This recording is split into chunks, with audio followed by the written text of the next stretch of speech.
Hello guys, മനീഷാണ്. Guys, ഞാൻ ഇപ്പൊ ബാംഗ്ലൂർ വന്നിട്ട് ഏകദേശം 1 ഇയർ ആയി. അപ്പൊ ഈ 1 ഇയറിൽ വന്നിട്ട് എന്ത് നേടി എന്ന് ചോദിച്ചാൽ, നമ്മൾ കേരള ടു ബാംഗ്ലൂർ ആയിട്ടുള്ള എല്ലാ റൂട്ടുകളും ഏകദേശം നമ്മളിപ്പോ കംപ്ലീറ്റ് ചെയ്തു. എല്ലാ നൈറ്റ് ബസ്സുകളിലും യാത്ര ചെയ്തിട്ടുണ്ട്. അത്യാവശ്യം പോപ്പുലർ ആയിട്ടുള്ള എല്ലാ നൈറ്റ് ബസ്സുകളിലും നമ്മൾ യാത്ര ചെയ്തു. വോൾവോ 9600S, ക്യാപ്പല്ല, സ്കാനിയ മൾട്ടി ആക്സിൽ, ഗ്ലൈഡർ, പിന്നെ നമ്മളെ KSRTCയുടെ ഹൈബ്രിഡ് ഷിഫ്റ്റ്. ഏറ്റവും വൈബായിട്ട് തോന്നിയ ഒരു റൂട്ടാണ് നമ്മളെ വയനാടുള്ള കൽപ്പറ്റ സുൽത്താൻ ബത്തേരി. ആ റൂട്ട് ഒരു രക്ഷയില്ലാത്ത റൂട്ടാണ്. പക്ഷെ തിരുവനന്തപുരത്ത് നിന്ന് വരുന്നവർക്ക് അത് ഭയങ്കര പാടാണ് ആ റൂട്ട്.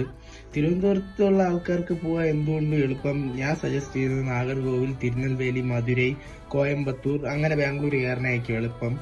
എന്തായാലും ഈ സുൽത്താൻ ബത്തേരി ടു കൽപ്പറ്റ സുൽത്താൻ ബത്തേരി അതൊരു വല്ലാത്തൊരു എക്സ്പീരിയൻസ് തന്നെയാണ്. മസനഗുഡി വഴി ഊട്ടി എന്നൊക്കെ പറയും പോലെ വല്ലാത്തൊരു എക്സ്പീരിയൻസ് ആണ്.